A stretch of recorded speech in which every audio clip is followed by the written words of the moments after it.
what is being done to the Palestinians now is horrendous.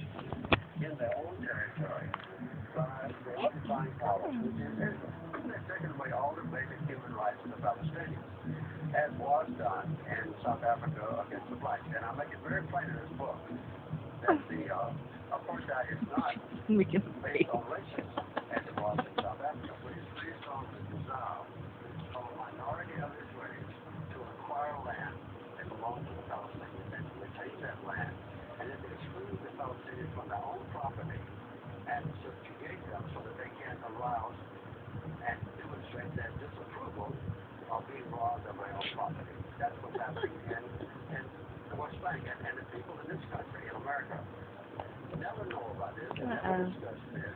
Yeah, like feet no more. There's no criticism. No more feet. In this country, and in Israel, there is an intense debate about the issues in this book. In this country, no, I don't agree. I mean, I wish we had that first state in Israel. I wish we had that in the United States. But hey, what are you doing?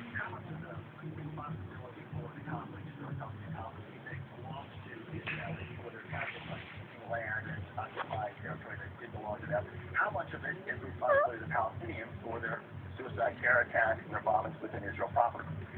Well, as a matter of fact, the basic cause of the conflict is a sustained occupation of other people's land by the Israelis. And this is a direct violation of the United Nations resolution.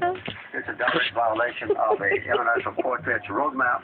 It's a direct violation of the commitments that leaders of Israel have made in the past at Camp David when I was president and in Oslo, promising that Israel would withdraw from occupied territories. They have failed to do so.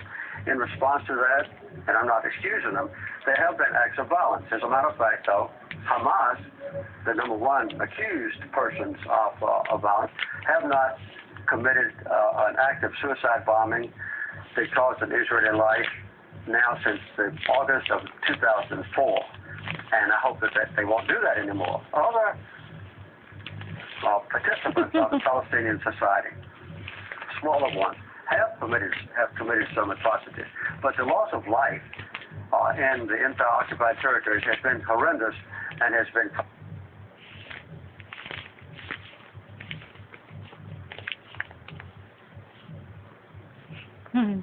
Don't look at me.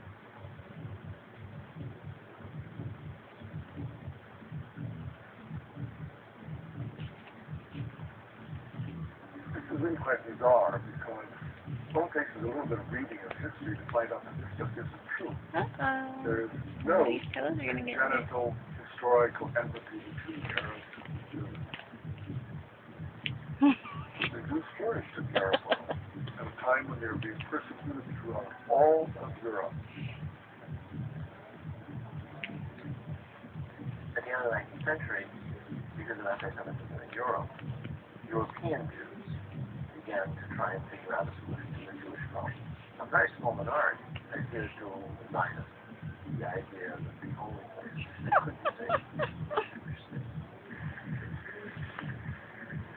Zionist Jews actually had a design on the land of Palestine, the idea of creating a homeland for Jews in the land of Palestine. And this is really the beginning of the conflict. The mainstream Israeli Jewish society believed, because that's the way it is educated, that Palestine was empty, with the Jewish settlers came there. Who paid the price when they settled there? Look at the kitty eating That food. Israel was a land without a people for a people without a land? Palestine is not empty. It is a land populated by Arabs who have a high level of culture, high level of education. With farms and markets and towns and villages and roads and commerce and lots of interaction with the rest of the world. The population is overwhelmingly Arab.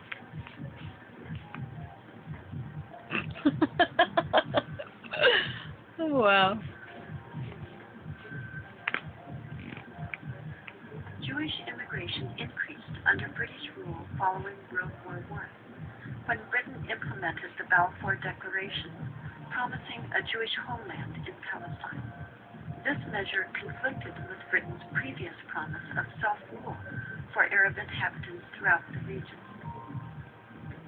Britain was basically extremely supportive of the Zionist movement. It helped to establish all of the structures of a state. At the same time, the Arabs of Palestine were denied the right of self-determination.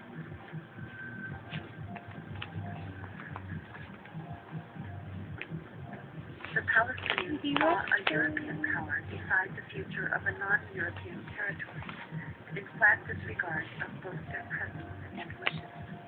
In the 1920s, as land was being stripped away from local residents, the first clashes between Palestinians and Jews began, and would continue on for years to come.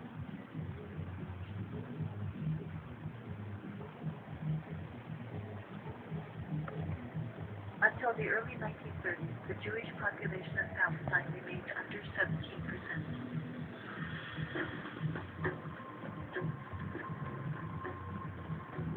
Hitler's rise to power in Germany completely changed that. In just 5 years, 174,000 Jews flooded into Palestine, doubling their population. Aww. Oh, look, a little bunny.